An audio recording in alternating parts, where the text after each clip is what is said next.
Now, existence, you see, is something that is spontaneous. The Chinese word for nature, zhiran, means that which happens of itself. Your hair grows by itself. Your heart beats by itself. You breathe pretty much by itself. Your glands secrete their essences by themselves. You don't have voluntary control over these things. So we say it happens spontaneously. So when you go to sleep and you try to go to sleep, you interfere with the spontaneous process of going to sleep. Try to breathe, real hard, and you find you get balled up in your breathing. So,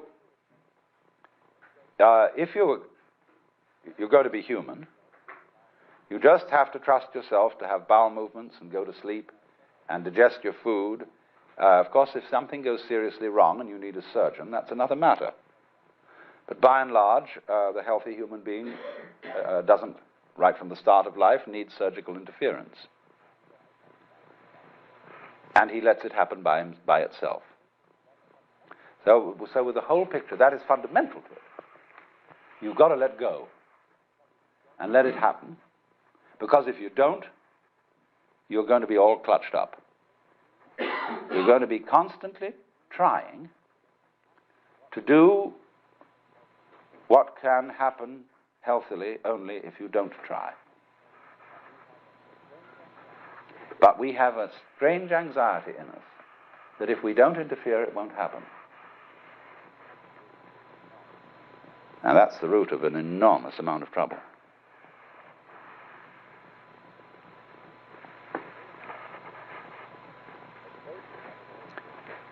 But the basis of it all is this, then. If we say, you must survive, or I must survive, life is earnest, and I've got to go on, then your life is a drag and not a game. Now, it's my contention and my personal opinion, this is my basic metaphysical axiom, shall we put it that way, that existence, the physical universe, is basically playful. There is no necessity for it whatsoever. It isn't going anywhere. That is to say, it doesn't have some destination that it ought to arrive at. So then, in music, though, one doesn't make the end of a composition the point of the composition. If that were so, the best conductors would be those who played fastest.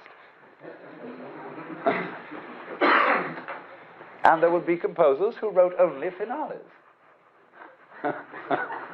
People go to a concert just to hear one crashing chord, because that's the end. Same way in dancing. You don't aim at a particular spot in the room. That's where you should arrive. The whole point of the dancing is the dance. Now, but we don't see that as something brought by our education into our everyday conduct. We've got a system of schooling which gives a completely different impression. It's all graded. And what we do is we put the child into the corridor of this grade system with a kind of, come on, kitty, kitty, kitty. And yeah, you go to kindergarten, and that's a great thing because when you finish that, you'll get into first grade.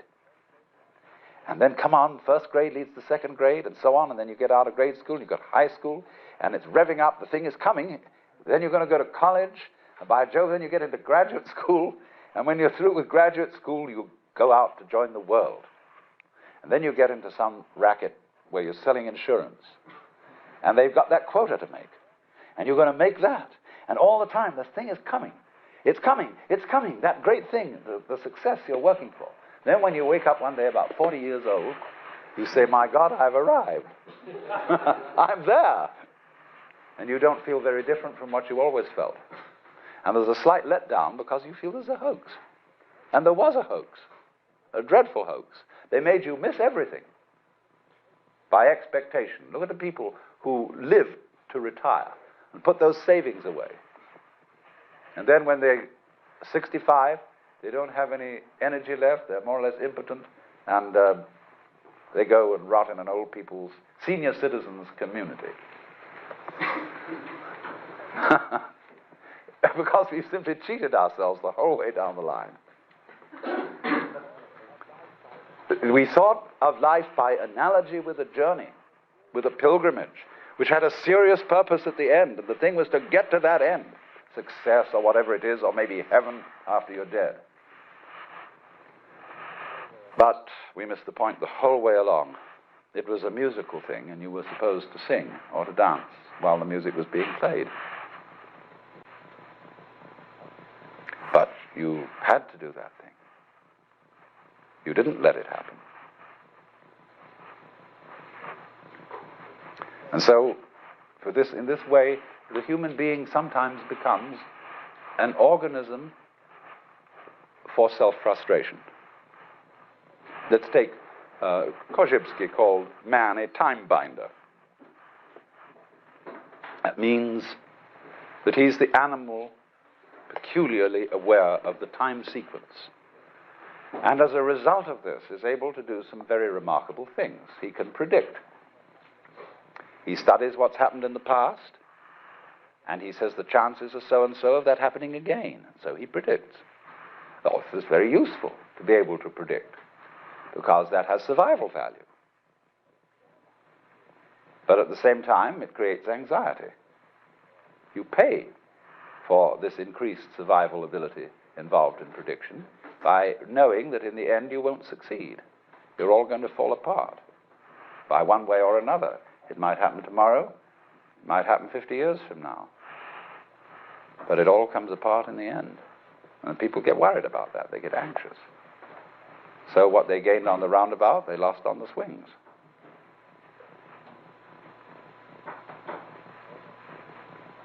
So then,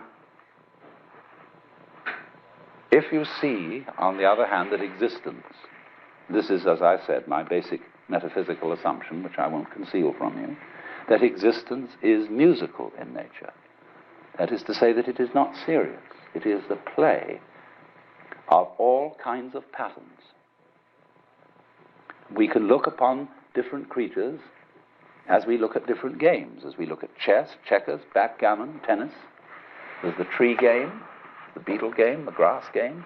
Or you can look at them as you look at different styles of music, mazurkas, waltzes, sonata, etc., all down the line. There are all these different things doing their stuff. And they're going to do, you know, in different rhythms. And we're doing that. If you were in a flying saucer from Mars or somewhere, and you came and looked, try and make out what was living on this world, from about 10,000 feet at night, or early morning, you would see these great ganglia with tentacles going out all over the place. And early in the morning, you see little blobs of luminous particles going into the middle of them. See? And then in the late afternoon or early evening, it would spit them all out again. And they'd say, well, this thing breathes. And it does it in a special rhythm. It goes in and out, in and out, in and out once every 24 hours.